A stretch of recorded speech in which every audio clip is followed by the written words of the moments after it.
বন্ধুরা, এই প্রসেসরগুলো আমরা অনেকেই হাতে নিয়ে দেখেছি, কিন্তু কখনো খুলে দেখিনি যে প্রসেসরের ভিতরে কি আছে, কি দিয়ে তৈরি। তো আমরা আজকে এই ডেস্কটপের প্রসেসরটি খুলে দেখব ভিতরে কি আছে। সো এটা খোলার জন্য আমাদেরকে প্রথমে যেটা করতে হবে, খোলার নিয়মটা আমি আপনাদেরকে দেখিয়ে দিচ্ছি। তবে এটা আপনারা কোনো ভালো প্রসেসর খুলবেন না, নষ্ট প্রসেসর হলে সেটা খুলে দেখতে পারেন। তো আপনারা দেখবেন প্রসেসরের এই যে এই কোনাগুলো দিয়ে, এই যে কোনার মধ্যে আপনারা দেখতে পারবেন অনেক শক্ত আঠা দিয়ে লাগানো আছে। তো প্রথমে এই আঠাগুলো খুলতে হবে। তো যেটা করতে হবে, আমাদেরকে কোনো একটা পাশ দিয়ে ঠিক এই পরিমাণ এরকম চিকন একটা কাটার হলে ভালো হয়, চিকন কোনো কিছু দিয়ে ঠিক আমি যতটুকু দেখাচ্ছি এই পরিমাণ আমরা ঢুকিয়ে দেব।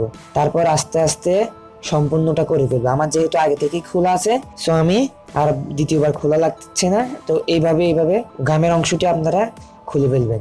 তো খুলে ফেলার পরে যদি এখন আমরা প্রসেসরটা ওপেন করি, তাহলে যে উপরের অংশটা আমরা উঠিয়ে ফেলবো। উঠিয়ে ফেলার পর দেখতে পাচ্ছেন গামের অংশ কতটুকু, এই যে, আর মাঝখানে হচ্ছে যে মাইক্রোচিপটি।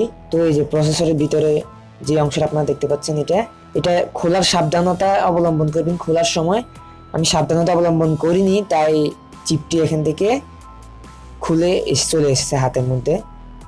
এটা থাকার কথা এই জায়গায়।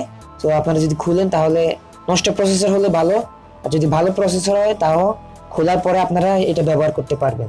তো এই যে এখানে দেখতে পাচ্ছেন এটি হলো যে আমাদের যেই বোর্ডটি, প্রসেসরের পিসিবি বোর্ড, এই যে এটি।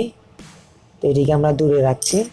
তো এই যে এখানে যেটা দেখতে পাচ্ছেন, এটি দেখতে অনেকটা কাঁচের মতো। এটা হচ্ছে যে মেইন প্রসেসর, যেটা আমাদের কম্পিউটারটা পরিচালনা করে থাকে। এটা অনেকগুলো লক্ষ লক্ষ ট্রানজিস্টরের মাধ্যমে এটা তৈরি করা হয়। তো এটি খোলা অনেকটা সময়ের প্রয়োজন। তো আমি খুলে দেখালাম না। খোলার পরে তেমন আহামরি কিছু আমরা পাবো না। এটা যেভাবে থাকে এই পিসিবি বোর্ডটির মধ্যে, এই অংশটা এখানে থাকে। তো এইভাবে থাকার পরে আপনারা চাইলে ছোট অংশটি হিট দিয়ে খুলতে পারেন। তো এটা আমি এভাবে লাগিয়ে দেখাচ্ছি। তো এটা এভাবে লাগানো থাকে। তো চিপটি মাদার এই যে পিসিবি বোর্ডটির সাথে লাগানো থাকে। তো লাগানো থাকা অবস্থায় এটার মাধ্যমে হিটটা বাইরে আসে, তাপটা বাইরে আসে। ভিতরে যে তাপ উৎপন্ন হয় সেই তাপটা বাইরে আসে।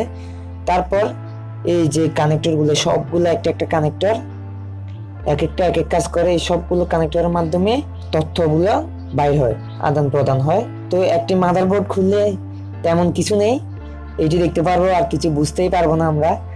এই যে ছোট্ট একটা অংশ। আর এটি হলো ইন্টেল সেলেরন ডির একটি প্রসেসর, খুবই পুরনো প্রসেসর।